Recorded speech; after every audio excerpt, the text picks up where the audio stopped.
Good morning, everybody. This is a different live this morning. I'm actually sorry, my live video just cut out. I'm actually not going into my job. I've actually decided to go off on my own with my hubby and open up our own firm. And so we're definitely excited because I have been in the financial industry for a little bit over 20 years now.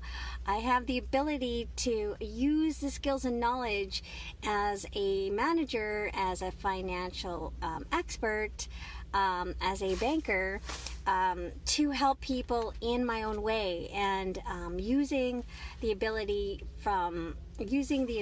of my husband, who has a great personality, who's so open-minded, who's so knowledgeable now, and who works hard just as I, using him to help me out. Not using him, but having him help me out. And he's been doing it so far part-time, and now I've decided to go full-time with this. Anyways, so actually I wanted to tell you a little bit about my learnings from my book that I'm listening to, The 8th Habit: From Effectiveness to Greatness. And one of the things that he said today really struck me as gold, and I wanted to share it with you. And it had a lot to do with my journey and how I even got to this point. And so just a little bit about my journey in the last few months. Somehow the passion in my job has fizzled. And I still don't understand why it has fizzled. I don't want to attribute it to time and I've been on the job for too long or anything like that. But what I think it might have to do with is the fact that I have changed. I've changed. I have personally developed so much in the last year and a half, probably even more than I had in university, where, I was totally green and learning a whole bunch of stuff. But I personally developed so much in the last year and a half. And I think that's how I changed. And so I saw myself leading a team different than those employed with an employer or big organization. I wanted to make a team that was my own and find good people just like me and my husband to work alongside us. And the only way I could ever do that was if I decided to just fly off on my own.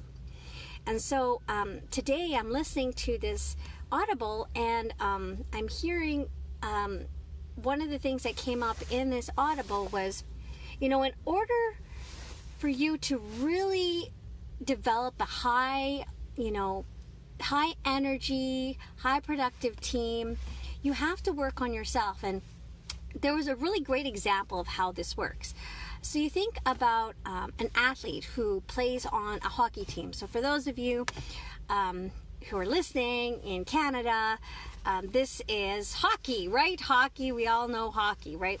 Well, it's not that they just go play the game and they're just naturally talented. You know that they work hard every day to train, to keep, the muscle mass, or to keep their speed and their agility.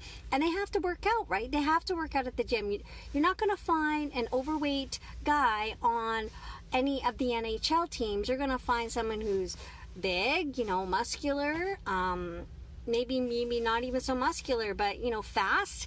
And they have to train to become that way. You're just not born that way.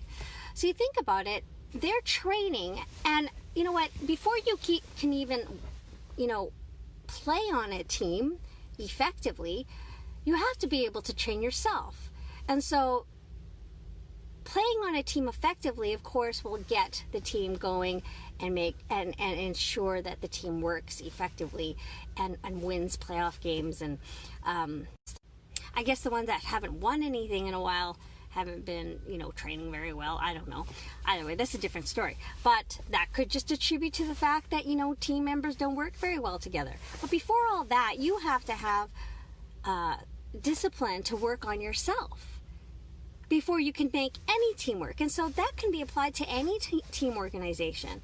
So if you work on a team, or if you want to build a team, you have to work on yourself. And that's what I've learned in this last Audible.